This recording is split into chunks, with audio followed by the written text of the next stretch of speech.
Hi, everybody. Welcome everybody to our first ReaDEFY Learning vodcast of 2022. I am so excited to be meeting Debbie Meyer today. Debbie is a founding member of the Dyslexia Plus in Public Schools Task Force, a small group of community leaders working to help students with dyslexia and related language-based disabilities thrive in their neighborhood schools. Debbie also serves as a board member of Dyslexia Alliance for Black Children, a RISE Coalition Literacy Committee, Harlem Woman Strong, and was a contributing member to New York City Mayor Eric Adams' transition team. In 2018, she was named as an Alayla Bundles Community Scholar at Columbia University to look at the intersection of dyslexia and mass incarceration and the role of universities in changing the trajectory of struggling readers. Debbie's lengthy professional career is in nonprofit management and fundraising. She lives in Central Harlem with her dyslexic husband and son. Welcome so much, Debbie. I'm so happy to have you here. Thank you for that nice introduction. Yeah, I know it's kind of awkward to listen to people read a bio about you as you're here. But yeah, no, I thought the first thing we could talk about is your Instagram and your Twitter handle, because I love them and they are at Read or Prison. And I wonder if you could just talk to our community a little bit more about that choice. Yeah, so, well, I don't do very well on Instagram. My son will tell you that, but I do tweet a lot. I can be pithy. I'm not so good with the graphics though for Instagram. Sometimes I will screenshot my tweets and put them on Instagram. But I chose that handle. First, I just had my name for a while, but then I was really thinking about the Texas prison study, that showed that nearly 50% of prisoners were functionally illiterate due to dyslexia and poor instruction. And then I thought about all the people in all the prisons that never learned to read and, try to get their GEDs, but can't because they were never taught to read. And I thought, you'll hear a little more of my story, but what if I were working 2 jobs and I couldn't even make a phone call because of the type of job I had? How would I have ever gotten my son into the private school that he got to go to, gotten him a neuropsych evaluation, if I was tied up 9 to 5? How would I do that? How would I talk to any professionals if I couldn't actually take a phone call during the 9 to 5 when all the professionals work? And I realized that this poor reading instruction is the pathway to prison. It really starts in kindergarten. It is. And we know all of the statistics, and they're real and wildly accurate. And so I appreciate the sentiment. And while it's such a balance to not be an alarmist, but we do know in kindergarten what instruction kids need. Yeah. So today, what we're so excited to do is you've put together a fantastic presentation called Literacy 101, which really should be watched by everybody. We're talking about parents, teachers, students, anyone who has any questions about what to do if you know of a child who is struggling with reading, because this is not a Leo is a late bloomer type situation. If we have a child who is struggling with reading, there is a reason for that, and we know what works and we know what intervention is needed. So you can take it away whenever you're ready. All right, I'm going to start by sharing my screen, but I want everyone to feel empowered to put things in the chat or maybe even answer out loud. We have a pretty small group. Perfect. So share screen. All right, do you all see a young kid with bleached hair and an older gentleman? We're good. All right. So this kid was not taught the code. We know the code is what we need. But I do remember my son's early reading experiences really well. We took that advice: read often, read to the kid all the time. We did that. We even took a book called My Father's Dragon on a trip with us. And if anyone's read this, it's a chapter about, every chapter is about a new adventure this kid takes, but he had packed a backpack. And every adventure, he needs something out of that backpack. Well, after 2 chapters, me reading this to my son said, oh, he's going to take something out of the backpack every time. Let's guess what he takes out before he takes it out and see if we get it right. He understood this foreshadowing thing. It was amazing. We thought he was going to be a great reader. We also thought we won the lottery when we got into a public progressive school. It was a John Dewey type of school. It was child-centered. We were really happy. Yeah. We had no idea. So in kindergarten, he brought home books and he memorized them really quickly. Continued into 2nd grade. But his 1st and 2nd grade teacher just told us what a joy he was to teach. He was mayor of the block area. He was just this great kid. Yep. The end of 1st grade, they asked if he could do a professional development session for teachers who wanted to teach struggling readers. Turns out they were doing LLI or reading recovery or something that didn't work. Yep. So it didn't work. In 2nd grade, the school did suggest a psychoed evaluation and an IEP. He got the psychoed evaluation. They went over it with me and my husband, and we said, well, dyslexia runs in our family. And they shot us down. They didn't want to hear anything about dyslexia. Do you mind if I interrupt for a moment? Sure. So first of all, 2nd grade, obviously not ideal, but definitely not even close to the worst I've heard. What did the neuropsych report share? It described dyslexia and didn't name it. And it didn't name any kind of instruction he would need. It just said he was really bright and he couldn't read or write at the level they expected him to. Huh. Okay. So it was a psychoed, not a neuropsych. It was It was a school psychoed. Got it. Okay. Clear. So in 3rd grade, as he was continuing to struggle, we went for private resources and we got a private neuropsych. There you go. That did name dyslexia and did show his strengths and his weaknesses. Yeah. And we were really lucky. It was a very child-based psychoed.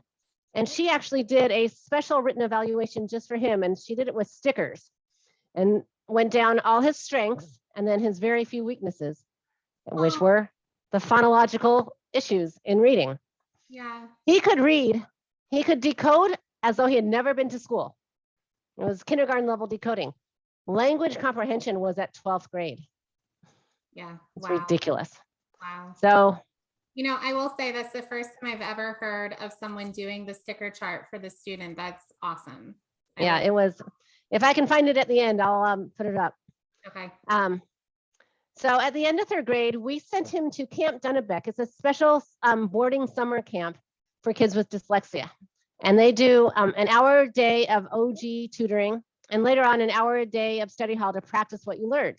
But in between, there's horseback riding and mountain bike riding and trips to a lake and drama and filmmaking, telling stories with film. It was a great camp. It wasn't summer school.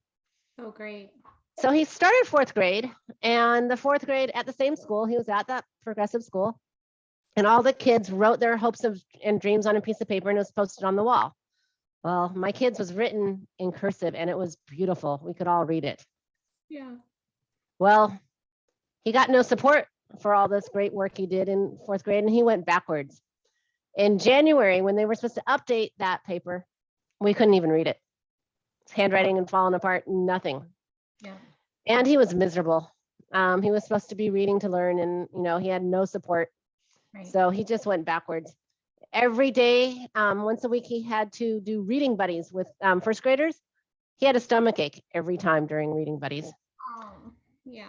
So we got a lawyer and we I refused the IEP in 4th grade and I transferred him to the Windward School for kids with dyslexia.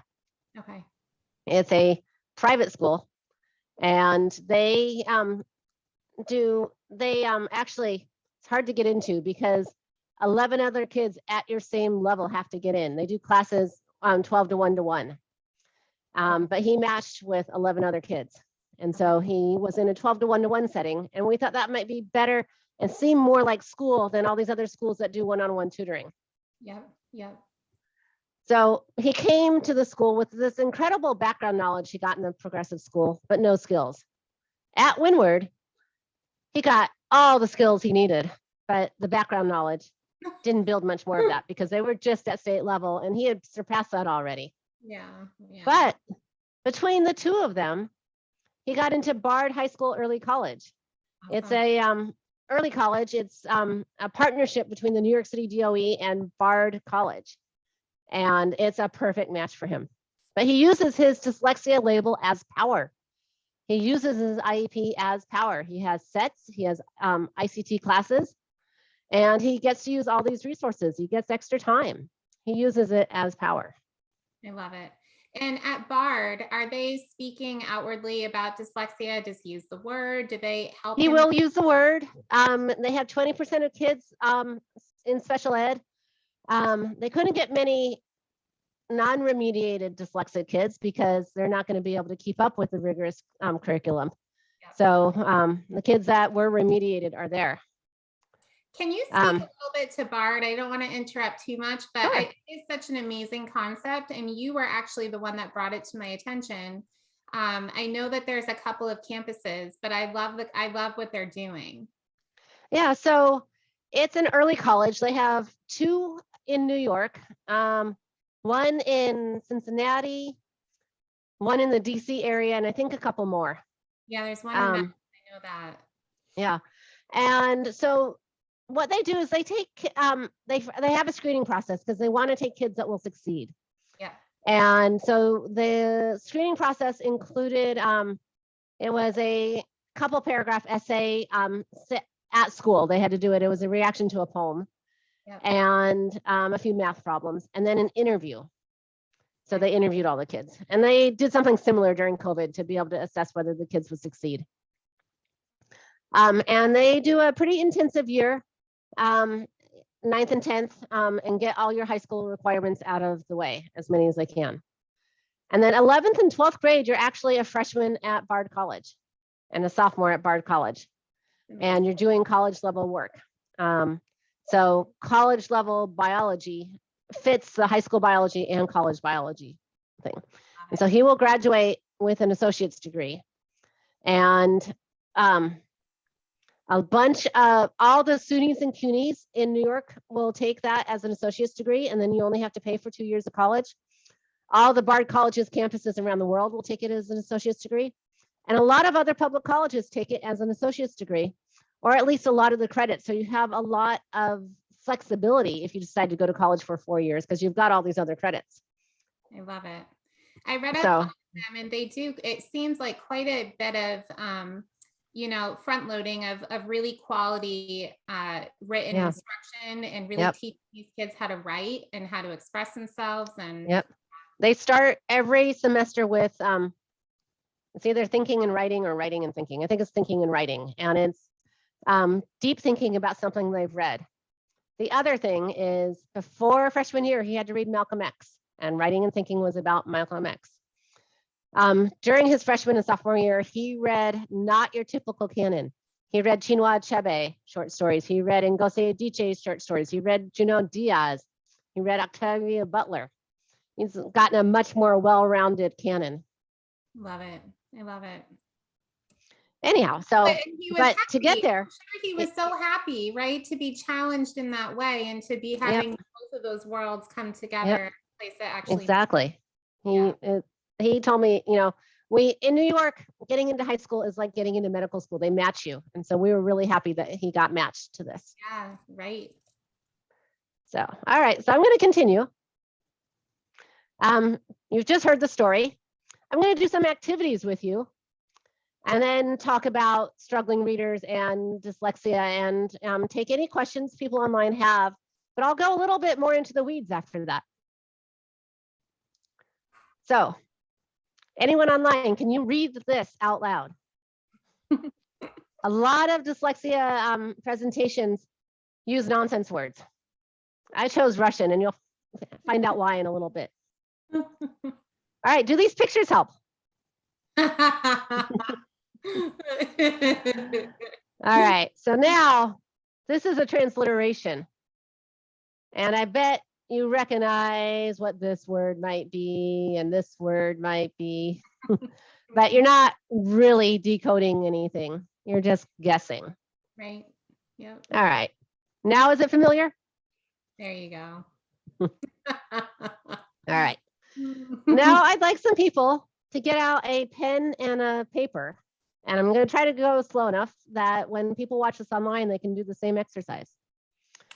So word recognition is connecting sounds to symbols, decoding the symbols and groups of symbols. And again, most presentations might use nonsense words here. I'm going to use real words from English. So can you please write down these words? Cough, like you have a cold or even COVID. Rough, like sandpaper. I know where you're going. Through, like a tunnel. Though, like however or nevertheless. And plow, like you would do to a snow or a field. And you can spell it both ways. Now, please say these out loud a few times.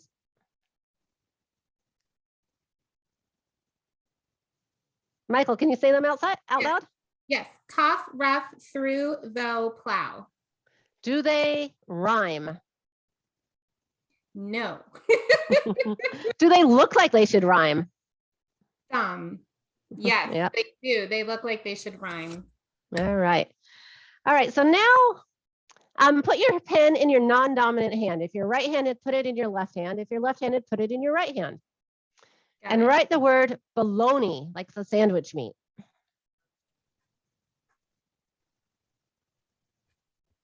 And then write pony, like a small horse. There are not enough teachers that have done this exercise or parents. All right. Do those words look like they should rhyme? No. But they do.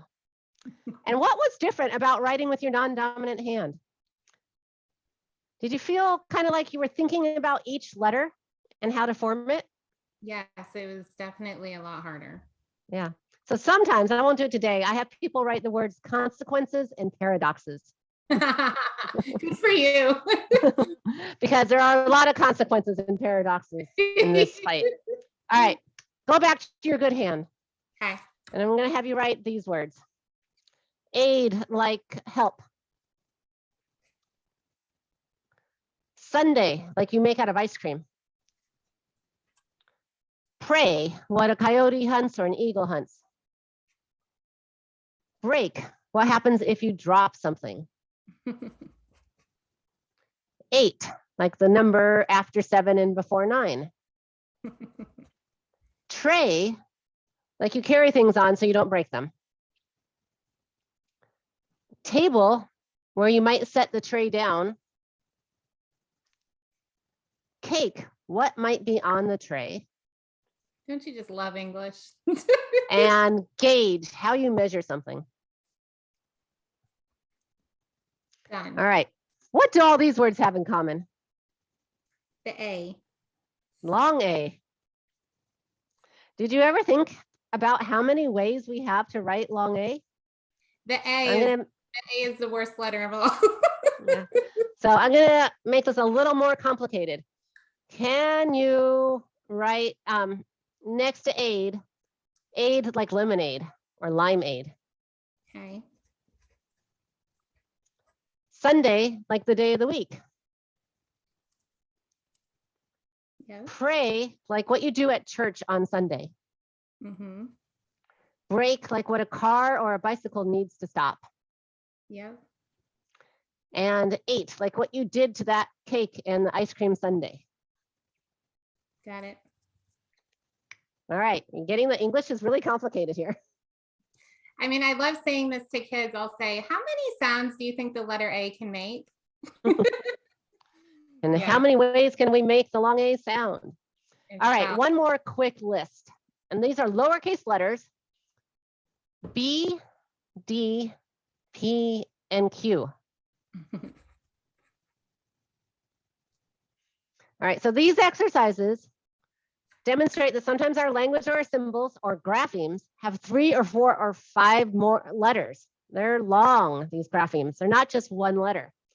And the symbol can have many sounds. Different symbols can have the same sound. And some symbols look a lot alike. What happens when you flip a B around? It looks like a D. You flip a chair around, it still looks like a chair. If you flip that B upside down, you get an upside down, you get a P, but you get an upside down chair. You flip that around, you get another upside down chair. You flip that P around, you get a Q. I love it. So, I love the chair. So how do we start attacking this language?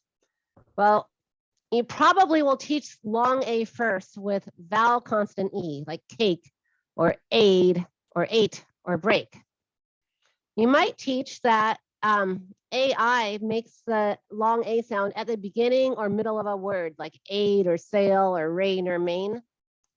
And AY makes it at the end of the word, like pray or tray or say or day. And you're probably not going to teach a kid how to spell 8, like the number 8, until you also teach weight and freight and teach it together. Right. So that's just a little insight into our code.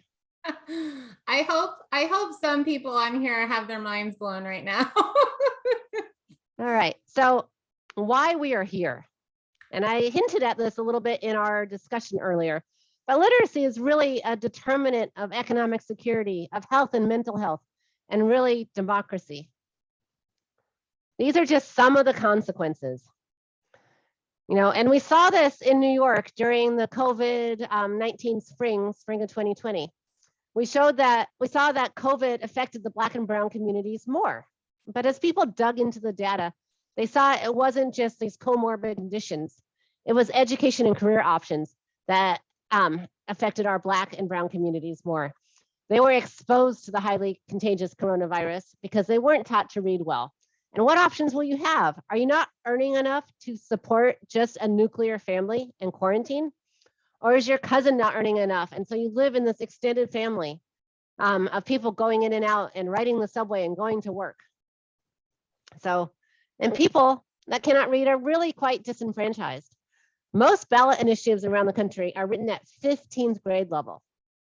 In New York State, if you don't understand them and know how to read them before you go into the voting booth, you're going to be disenfranchised because ballot initiative 2 is under ballot initiative 1, and ballot initiative 3 is to the right of 1. And so even if you memorize what you're going to vote, you don't even know what order to vote in. Right, right. So the question I get here often is this poor literacy instruction part of the new Jim Crow? And I'm pretty sure it is not that nefarious, but the same results. Yeah, absolutely. Look at these economic costs, 2.2 trillion lost to illiteracy. California is spending $12 billion on dyslexia annually. And the same report said that if they addressed it, they would have a return on investment between 800 and 2,000% over time. Wow. So what do we have? We have the Matthew effect. In the Bible, we learn the rich get richer and the poor get poorer. In reading, those that can read more and learn more. And those that cannot read less and learn less. You know, it's a loss of human potential that we just shouldn't stand by. Hey, Debbie, I wonder if I could interrupt for just a moment, because one of the statistics talked about functionally illiterate, and I wonder if you could talk a little bit about that. So functionally illiterate means you might be able to read a little bit, but you can't really function well enough to fill out a job description, to fill out a job application. Yeah. You know, you can't function. You might be able to read a few words here and there, but you cannot function in our country. It's funny because you wouldn't pass the plumber's exam or the electrician's exam. You may learn how to fit pipes, but you can't pass that exam. Right. The statistic that you chose speaks to the homeless people. The homeless people that are functionally illiterate. I would love to even start, looking at some current statistics of just high school graduates. We will. Yeah. I mean, it's crazy. Yep. So I hope by now you agree with me that English is a complicated language and reading isn't natural. Reading acquisition is really on a continuum. And I'm showing that from dark green to light green. Reading has to be taught in this very systematic way with phonemic awareness and phonological awareness, alphabetical principles and decoding, fluency, vocabulary, and comprehension. But it also needs a lot of background knowledge and other things. We'll talk about that. But these kids over here that seem to learn despite this broad instruction they get in school, and I can talk about that if you're interested, seem to do okay. They learn that code kind of, it seems, all by themselves. There's a bunch of other kids that seem to do okay. A lot of surveys have shown, though, that these kids have not just a lot of books at home, but some instruction at home, whether it's from a teacher or hooked on phonics apps, parents that actually read How to Teach My Kid to Read in 100 Easy Lessons. Those are those kids. It's not that they really know how to read better naturally. They got some help besides school. Then there's all these kids in the middle. A lot of people miss that. Yep. A lot of people miss the fact that speaking comes naturally, reading does not. Does not. So these kids in this yellow circle, getting lighter green, require structured literacy, require all these things down here. And we're going to talk about more in depth about those things. So these kids are like F1 drivers, driving symbols quickly through their brains, processed into words with meaning. These kids are like Tesla drivers. They drive pretty smoothly. The cars still need to be charged up, but they're getting there. These kids are like beginning drivers, starting in a parking lot, popping the clutch, stalling out, maybe a classic sports car or Oldsmobile. Takes a lot of direct instruction and practice to drive smoothly, like it does to read automatically. And you teach with fidelity to a sequence. You can't shift from first to fourth gear. And you would never want an F1 driver driving fast through the neighborhood all the time. But I've also seen these kids, and my son was one of them, who just didn't learn at all. He just couldn't survive. He needed a lot more practice than was available. He not only needed structured literacy, he needed time to practice the structured literacy. Right. So that's a lot about the neurodiversity in the classroom. A lot of presentations here will use brain scans and show you this neurodiversity. I'm going to try this way. We celebrate neurodiversity when we celebrate a chess champion. When we get amazed when we see someone solve a Rubik's Cube quickly. We know others that can play chess decently or memorize the patterns on a Rubik's Cube. And we all know people that struggle with these toys and games, even checkers. Now, if we did functional MRI brain scans taken when people were engaged in these activities, you would see people who did them well light up certain pathways in their brains. And when people learn these activities, you'd see those same pathways light up. But until they learn them, they'd be dark. Same with reading. Until you learn the code, those pathways are dark. Yeah. So why is all this important? All alphabetical languages are puzzles to solve. Some are more complicated than others. English starts with 26 letters, moves on to 44 sounds, and then on to plus or minus 250 symbols. That's complicated. Russian is easier. And in fact, my father and I taught ourselves Russian when he was in the 1980s going on a trip to the Soviet Union. He wanted to be able to read the street signs and not get lost. Yeah. It was pretty fun, actually. Spanish is much easier. You can still be dyslexic in these languages. Reading instruction and reading is not going to be as much of a challenge. There's other things that are challenging, but reading will not be as much of a challenge. Finnish, my favorite. It's a very new language. It's one-to-one. Korean is one-to-one as well. It's pretty cool. So think about Rubik's Cubes. They have 6 sides with 6 colors, 9 spots a side. That's pretty complicated. Checkers, each player has 12 pieces moving over 64 squares, but only half of them are useful. Chess, each player has 16 pieces. 8 of them have individual patterns. over 64 squares. That's pretty complicated. Backgammon, which I didn't even put a picture of, adds the dice.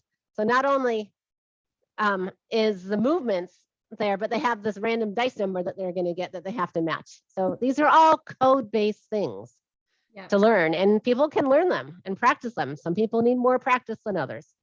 Right. So what's happening in our schools and why are so many struggling? These are still on posters in schools and sent home to parents. I could go why each one is bad. I'm not going to go through all of them, but if you haven't been taught to decode, you probably don't have very many sight words in your vocabulary. Looking at the pictures never helps because the story might be about a cottage and you're thinking about a house. The elephant ears and the which flip the vowel sound. Look at everything in yellow. All those have an O in them, but word and for have two different vowel sounds. Monkey and phonics have two different ON sounds. These systems are just fail kids constantly, and they're all over Pinterest, they're all over Google, and they're all over schools. This is what I do with them. Yep. All right. They look so cute. Yep. All right. So I'm going to say 4 sentences, and Michael, you can tell me which one you think is a kid trying to understand this picture. The boy has a red coat. The boy has a green scarf. The boy wears a red jacket.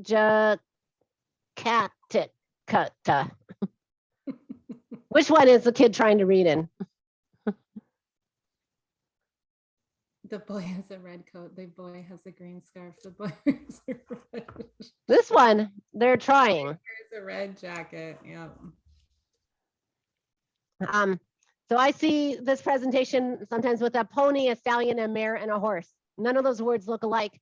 The picture could be alike unless you looked really carefully at the picture. So pictures don't help you decode a word. If you don't decode the words, you don't build a fund of words or a fund of codes to become a bank of words decoded so often that they are sight words. So what is reading? This is the reading rope. It's a pretty familiar infographic for people that understand the science of reading and structured literacy. The bottom part of the rope is about word recognition, syllables, phonemes, phonics, decoding, so you can get to sight recognition. The top part is about language comprehension. Whoops. Oh, I see. When one strand is weak, the whole thing is weak.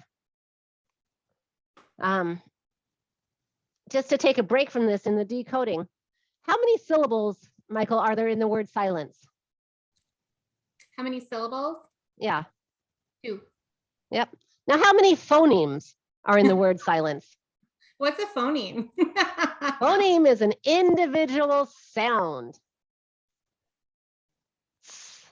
I, ooh, eh, 6 phonemes in a word about silence. It's why you need to do all this stuff on the bottom. Teachers are pretty good up here on the top, but they're very weak on the bottom. Yep. When you weave them together, you get skilled readers. Another way of saying this is decoding times language comprehension equals reading. It's a simple view of reading. The product. If 1 is 0, if decoding is 0, you can have all the language comprehension you want and you'll never read. If you have strong language comprehension, or if you do it the opposite way, you'll never read as well. But all this gets you to fluent execution. Fluency is not the same as comprehension. We need to practice fluency. So what's fluency? It's accuracy with words. It's not mistaking insight for insight. It's very insightful that you don't want to incite a riot, but those are 2 different words. Reading speed, making sure that you're reading fast enough to get to the end of the sentence before you forget the beginning of the sentence, but also prosody. And sometimes when I speak too fast in these presentations, I lose all my prosody. I try not to. It's that proper intonation, the phrasing, and the expression. So how do you get to fluency? We got to practice. Fluency creates this comprehension because we can tell the difference between insight and incite. So practicing reading aloud with good teacher feedback is important.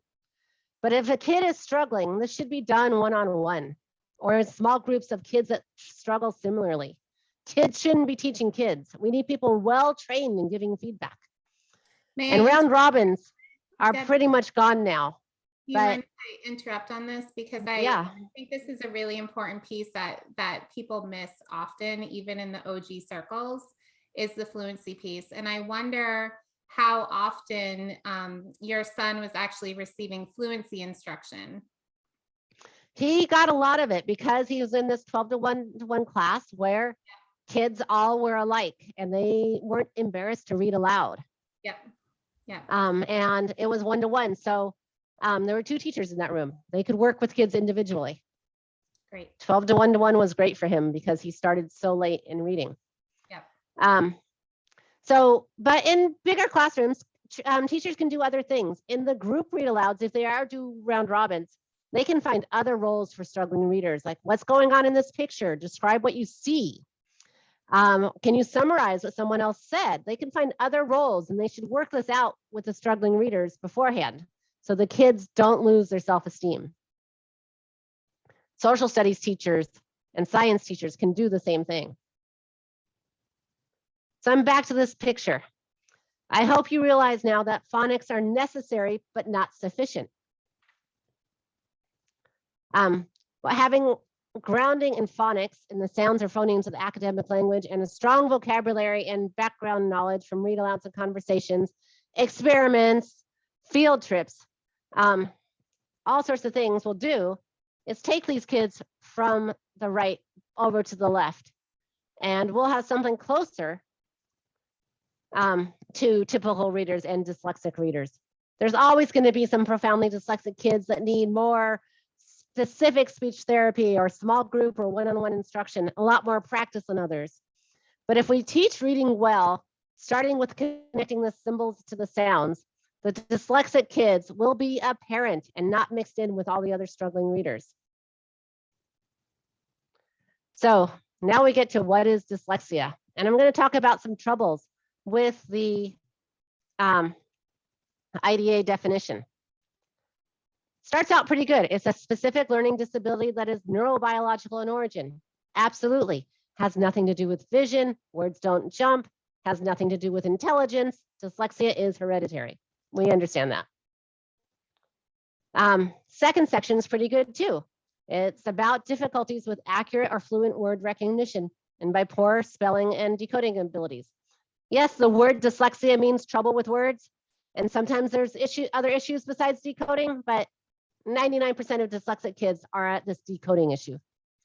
But here's where the trouble comes. It's a deficit in the phonological component of language that is often unexpected in relation to cognitive abilities. Now you have to expect that the kid can read for it to be unexpected.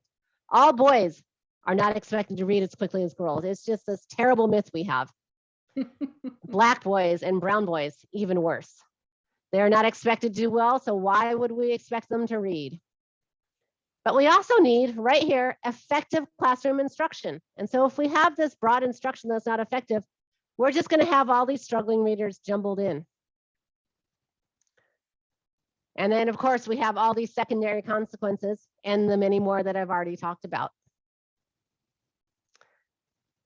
We do know that dyslexia represents about 80% of all learning disabilities. There are scientists that say it's 5 to 12% of the population. Others say 10 to 15%. Some people bundle in all the language-based learning disabilities and say it's 1 in 5. So for dyslexia, it's probably about 1 in 6. Compare that to the 1 in 60 on the autism spectrum that are getting a lot of our resources and have a great campaign. Our dyslexic kids are getting left behind.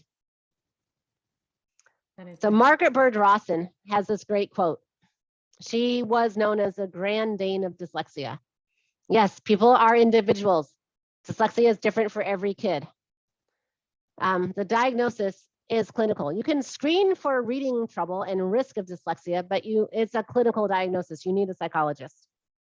The treatment's instructional, it's educational. The teachers are the ones responsible, and sometimes the speech therapists and the occupational therapist. The understanding is scientific. We're still doing research. All of it's still coming back to teach with systematic function, but we're really talking a lot about now cognitive resources.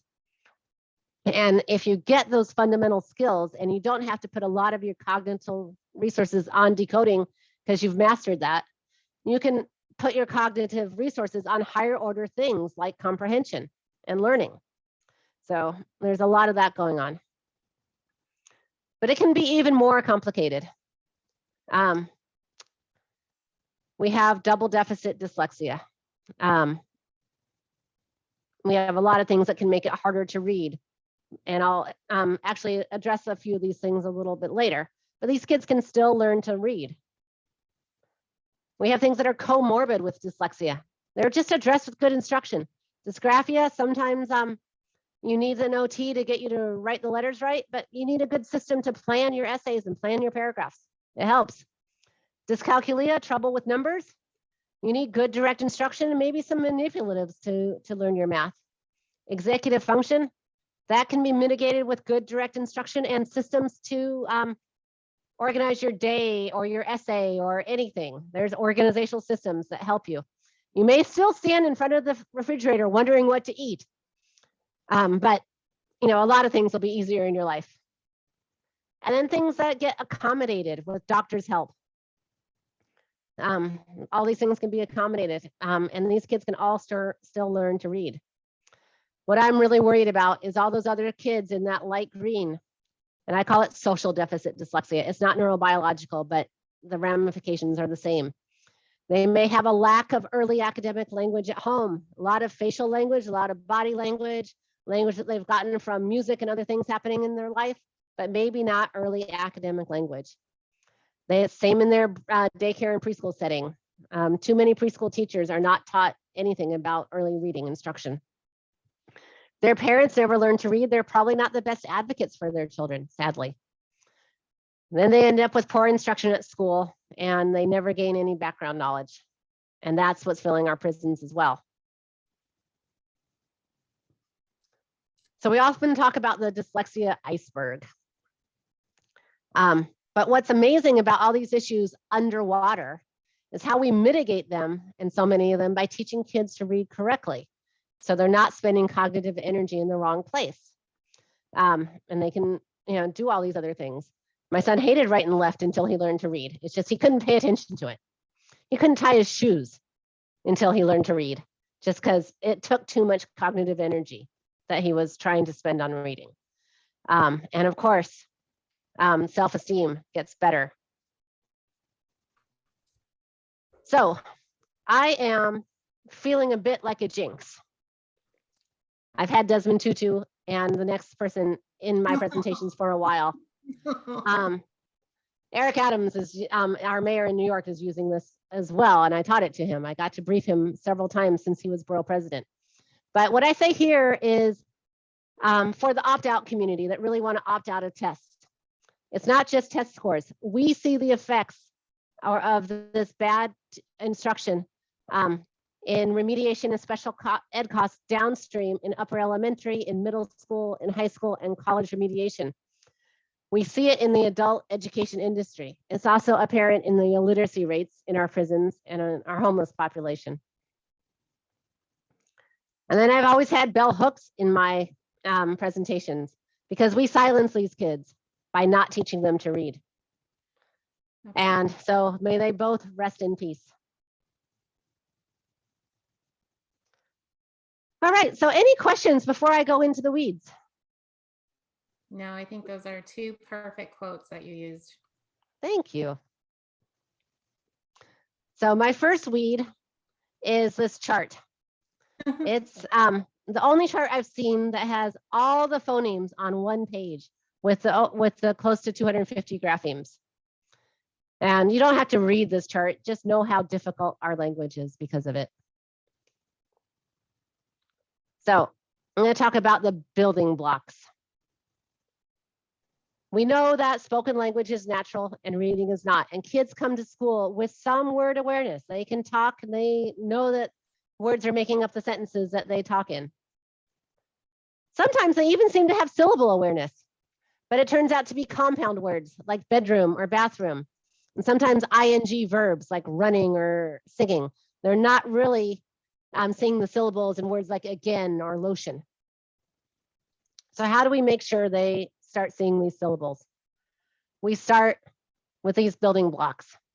Can they rhyme? Can they hear the rhymes in poetry or in Dr. Seuss? Can they match words by alliteration? Are they starting by the same first sound? Can they move the sounds and the words around? Cat and bat and hat and at. Can they make that happen? These are not instructional tools. These are assessment tools. Like, can they do this? You might say, what happens when we take the sound out of cat? And if your whole class says at, then you're doing pretty well. All that builds phonemic awareness. Phonemic awareness then brings you to phonological awareness. You can start thinking about how to make your phonics sounds. And that all gets you to phonological processing. But I told you I would tell you a little bit about these things that kind of inhibit it. Verbal short-term memory. That inhibits it because sometimes you just can't hold all that information that you're learning in your brain at once. Sometimes you can't get to the end of a sentence without forgetting what the front is. So short-term memory is important. Sometimes it improves when you take the cognitive load off. Rapid serial naming, being able to come up with words quickly, like the days of the week, the months of the year, animal names, things like that, is rapid serial naming. And just being able to know those words quickly help. And articulation speed. Can you talk at a normal speed? Do you talk too fast or too slow? When you're talking, can you hear all the sounds that you're making? So those are the building blocks to get to phonological awareness, phonological processing. This chart shows all the elements. They were in the reading rope as well, but this is just another way to look at it. Phonology, phonemic awareness, and phonological awareness, and decoding that sound symbol relationship makes you get to syllables. But then also these language things, semantics, syntax, and language. This is how we teach, the principles of how we teach. We teach explicitly. Anita Archer has this great thing, video about I do, we do, you do. And in the case of a dyslexic kid, it might be I do, I do, I do, you do, or we do, we do, we do, you do, and practice, practice, practice, practice, practice, practice, practice. You teach these in a systematic and cumulative way. Like math, you teach addition before multiplication. In phys ed, you don't throw a hard baseball at someone in kindergarten. You might start with throwing scarves or cloths around, and then big balls, rolling balls. And then as they get older, tennis balls and hard balls. I will never forget, my son's school got to go to a special tennis center in 2nd grade to learn how to play tennis. And he said, everyone who hadn't been in Little League ducked when the tennis ball came at them. But all the kids that had been in Little League understood balls coming at them and adjusted and hit the ball. That's funny. That's about something systematic and cumulative. We can also talk about ski slopes. You're in Vermont. Now there's that one kid that has incredible body physics and sense of balance that you can take to the top of the Black Diamond. But most kids need to start on the bunny hill, get some good direct instruction about pizza and French fries and everything, and then move on to green and then blue and then black. Absolutely. All right, so when we put these together, these two last infographics, you get this great chart. It shows you how to teach the principles and what to teach. But is this happening in your school? So many schools don't teach explicitly. They have a guide on the side rather than a sage on the stage.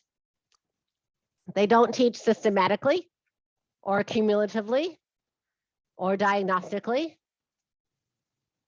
They're not working with the sound symbol relationship. They're not working with phonology, and they're not successful with their syllables or teaching kids to read. But what else is important?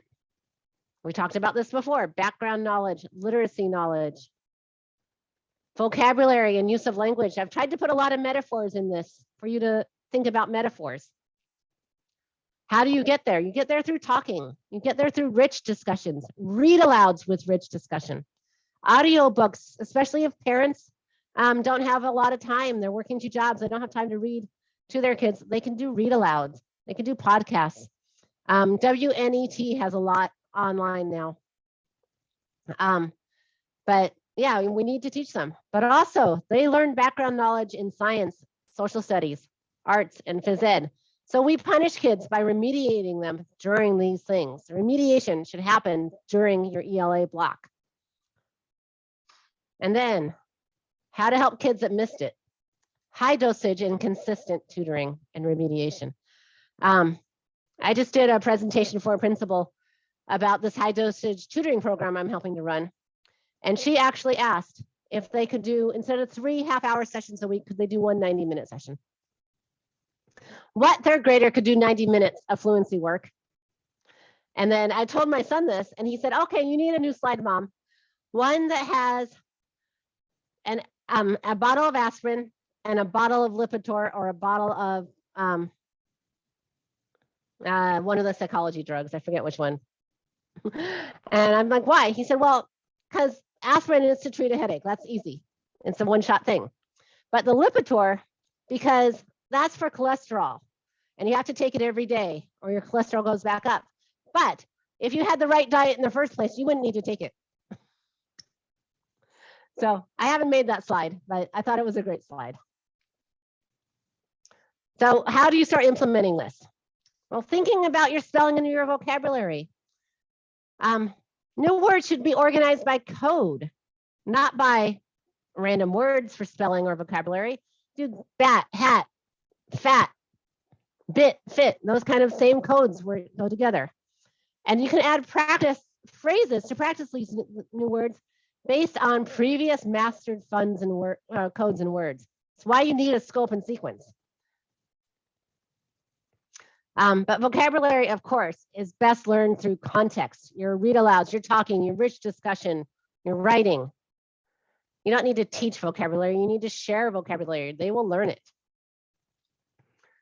So I'm just doing this little intro into the 6 syllable types. I'm not going to teach you. I'm not an instructional person. But we have closed syllables. We have open syllables. We have silent E syllables. We have vowel teams. We have the R-controlled vowels, like word. The O makes an sound in an R-controlled vowel. And we have constant LE, like table. So, you know, people call this the Clover system or the Revlock system, but basically we have 6 syllable types. CVC words, consonant, vowel, consonant, like cat, dog, sat, all short sounds. Then we think about vowel, consonant, consonant, vowel, like rabbit, the ABBI. Those are 2 closed syllables, rab, bit. Reptile is 1 closed and 1 magic E. Candy is 1 closed and 1 open syllable. Hornet is 1 closed and 1 R-controlled syllable. I continue to be shocked by how few students and or teachers and or parents know. Yeah. And then there's the vowel, consonant, vowel, like tiger, or the tiger and the camel slept in the motel in Japan. So you can learn about these, not learn how to teach, from this website, OG for All. This should help you understand what a good teacher is doing. It doesn't teach you how to teach this, but it should help you. But then everyone always asks about morphology and analytic phonics. They are good things to teach, but you have to teach synthetic phonics first. How are you ever going to understand the root words if you don't understand the codes?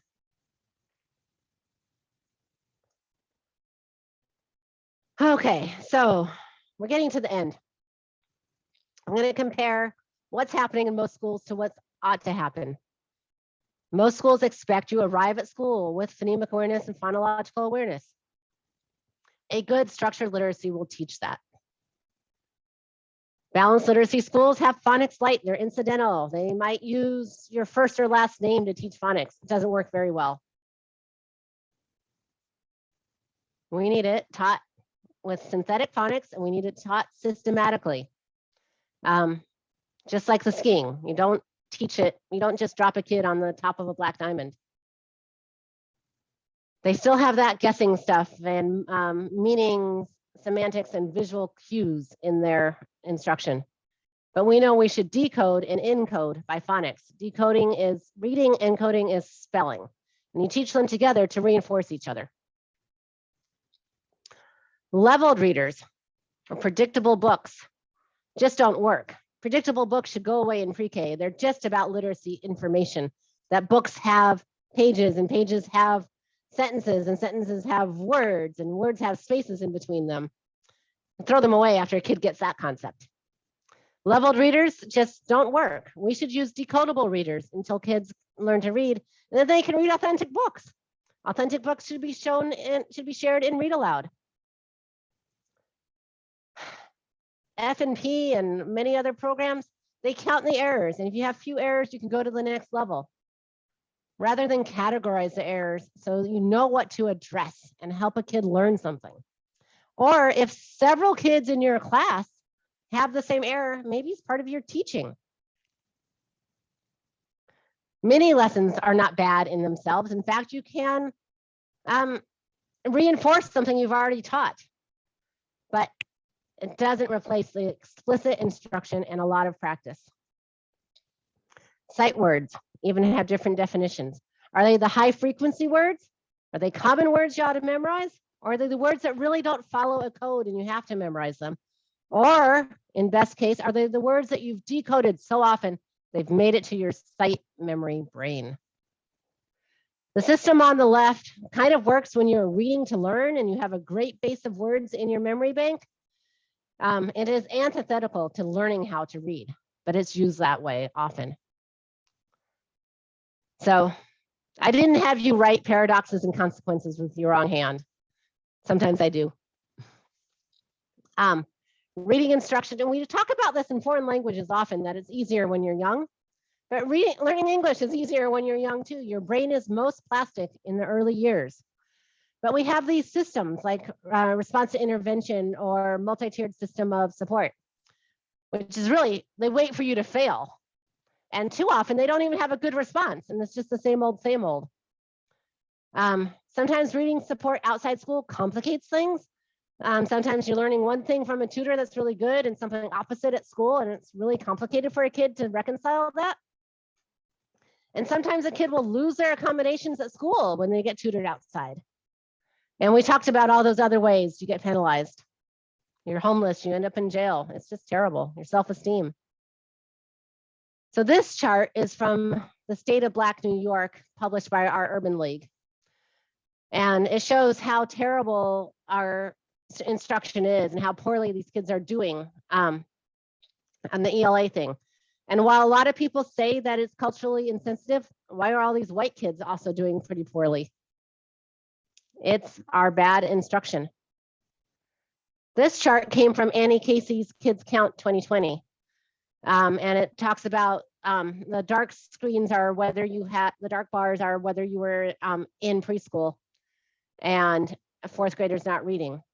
So preschool helped a little bit, but not that much. We really need to amp up our preschool.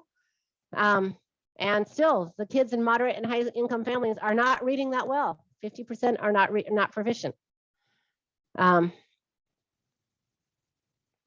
So the two last questions I get are, why is English so complicated?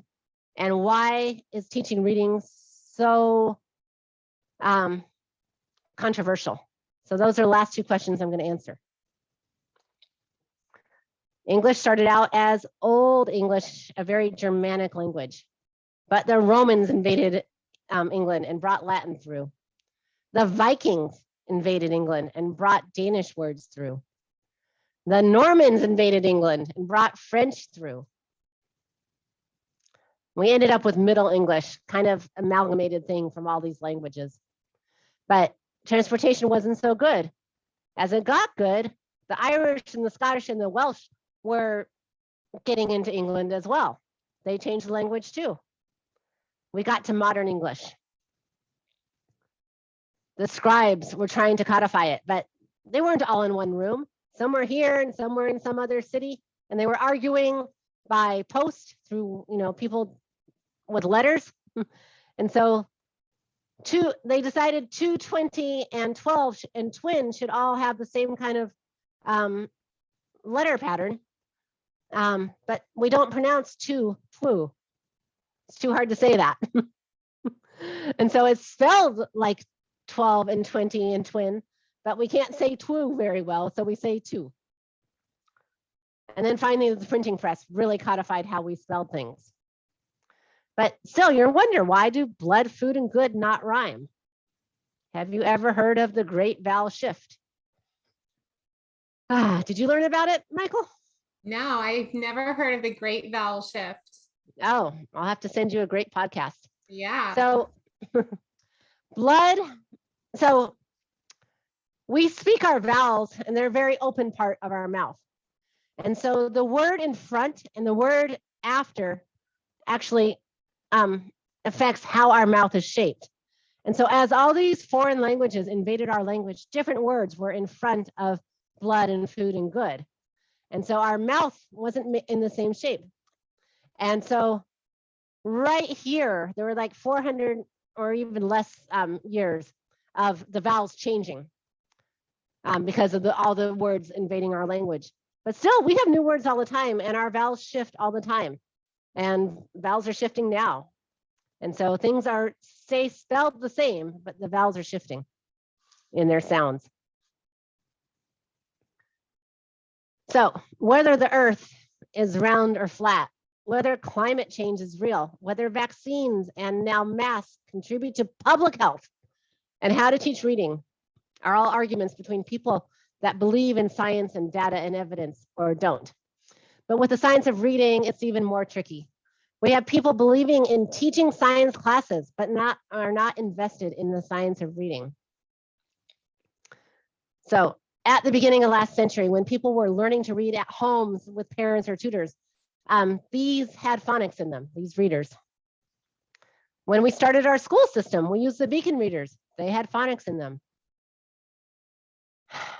But then Huey and the whole word movement and Arthur Gates kind of intersected really nicely with John Dewey. And they really thought the teacher should be the guide on the side rather than someone giving direct instruction.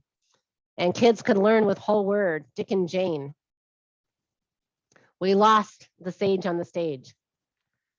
We still had people advocating though. We had scientists doing work. Mr. Orton, Dr. Orton was doing, he used brains from dead people, and whether they were readers or not, he interviewed their families and saw differences in their brains. Anna Gillingham laid the synthetic code over our language that made it easy for teachers to teach how phonics. Diana Hanbury implemented this at Sidwell Friends in Washington, D.C. with all their struggling readers. In just a few months, the struggling readers were doing better than the kids with whole word. It was amazing. And the first edition of Why Johnny Can't Read was published. But the psycholinguist came back with whole language. And that was kind of at the same time as Paulo Freire was publishing, Teaching to Transgress. He also, though, never said, don't teach kids to read. No one did. It was just assumed that his guide on the side meant kids can learn by themselves. He actually got exiled from Brazil for teaching indigenous Brazilians how to read. So another edition of Why Johnny Still Can't Read came out. The simple view of reading that I showed you before came out trying to influence teachers. And then California's congressman called for the National Reading Panel because people in California couldn't read. Couldn't read around the rest of the country either. And reading was becoming more and more important. You had to take tests to become a plumber. You couldn't just apprentice. They looked at 100,000 studies. And they came back with phonics and semantics. The same thing, word work and sentence work, background knowledge, comprehension, the 5 pillars of reading. But this is the government. When did the government roll out a good program?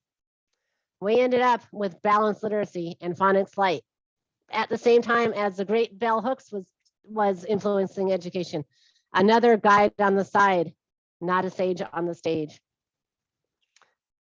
But we now have functional MRIs proving what Dr. Orton figured out with dead brains. It's the same. Pathways light up when you learn to decode. Gets easier and easier to read once you can decode. Still, we have 34% of 8th graders reading at 8th grade level. That's that same percentage as those kids that in the left-hand side of the chart that did pretty well. And they got reading instruction besides school. We have 1/3 of our high school graduates going to college. And a lot of them, or 1/3 of our high school graduates are succeeding in college. That's a really low rate. So even Dr. Seuss talked about phonics. And again, it wasn't Dewey's fault. He never said, don't teach kids to read. This is a Noam Chomsky, Frank Smith, Ken and Yetta Goodman problem. And now currently Heinemann Publishing with Fontes and Pinnell and Teachers College and Saravallo. And of course, the main problem is that teaching colleges do not prepare teachers in the science of reading. And many teachers just have to wing it. And other teachers teach them a watered down version of what they did. And we get this broad instruction. Those teachers that were lucky enough to have a professor that understands literacy instruction land at schools where principals still use some form of balanced literacy and the teachers don't have many options. There are successful dyslexic kids or people. These 3 on the left, Damon, John, and Whoopi and Jennifer Anderson, never really learned how to read. Whoopi and Jennifer learned their scripts by listening to them. Whoopi talks about her Walkman. She used to listen to her scripts. So if we did brain scans of their brains, they would still look like dyslexic brains. Now, Anderson Cooper, do you know who his mother is? Gloria Vanderbilt. He got the right instruction early, and he has a career that focuses on reading. He learned to read easily, and his brain would look like a typical reader brain. So what's happening here in New York, and you can tell me what's happening in Vermont. We have a coaching program called the Universal Literacy Program, where almost every elementary school has a reading coach, hoping to work with the K-2 teachers to teach them how to teach reading.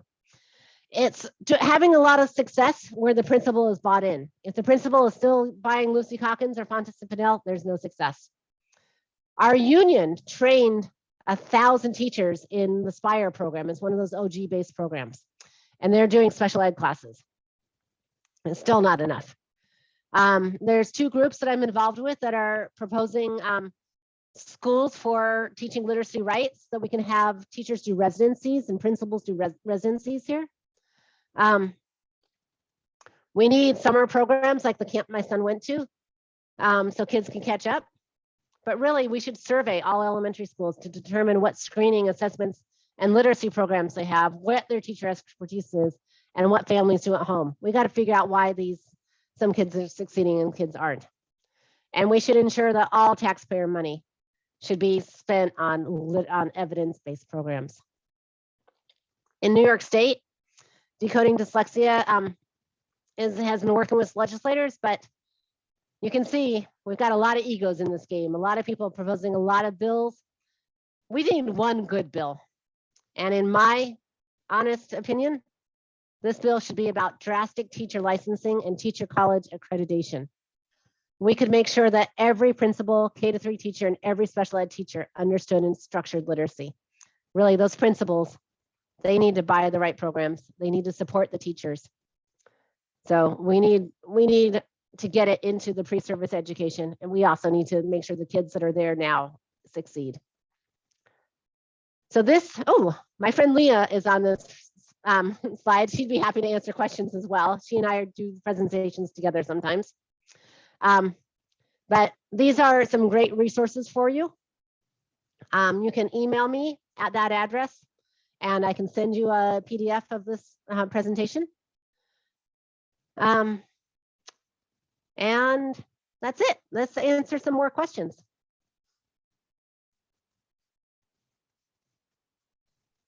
If I can get to my stop sharing screen.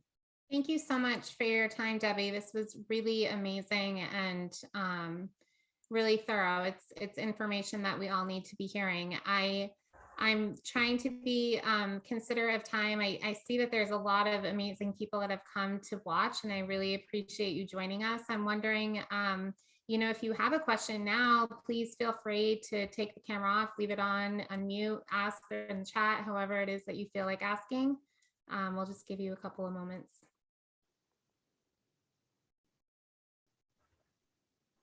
And this is going to be on your website, right? Yes. Yep. Yeah, I'm great. I'm happy to see so many people showed up live, and it will be recorded and people can watch it as they wish and refer to it. Fantastic. So any questions out there? Well, I see there's 3 experts on here already, so thank you for joining me.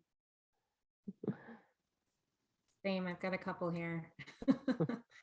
But So, yeah, I guess, my final question for you, Debbie, would be, and this is how I end all of my podcasts, is what is it that, we do have one question here. What is the name of the camp?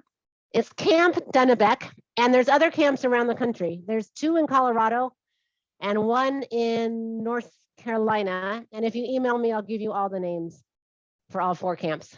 And there's probably some more that I don't know about. Great. So yeah, the final question that I like to ask anyone who comes on to our podcast is, what do you think is the one thing that children need most in order to thrive with dyslexia? They need the instruction and the accommodations. So they need the good instruction, they need it early. And if they're still reading slower, which lots of them do, they continue to need the accommodations, maybe testing in a separate place with extra time. And they need to be able to see that their dyslexia label is power. And that means all their teachers from then on have to understand what dyslexia is to turn it into power. Fantastic. Natalie, I see you you put your camera on. I'm wondering if you have a question you'd like to ask. Hi, thanks, Debbie. That was really amazing. I appreciate your energy behind everything. We've had a couple of offline conversations about this. What is the best action step for a parent to take when their school is not meeting the requirements, as you've been so gracious to let me know about? What, as a parent, other than so we have some laws to support parents. We have the IDEA, the Individuals with Disabilities Education Act, and that lets you sue your school system for a free and appropriate education. So got to hire a lawyer, and at the same time, look at all the possible schools that are usually private to get into. Sometimes there's a good public school that you could ask to be moved to, or you could sue for tutoring. There's a lot of different ways to do it, but you are owed a free and appropriate education, and you should go get it. Thank you.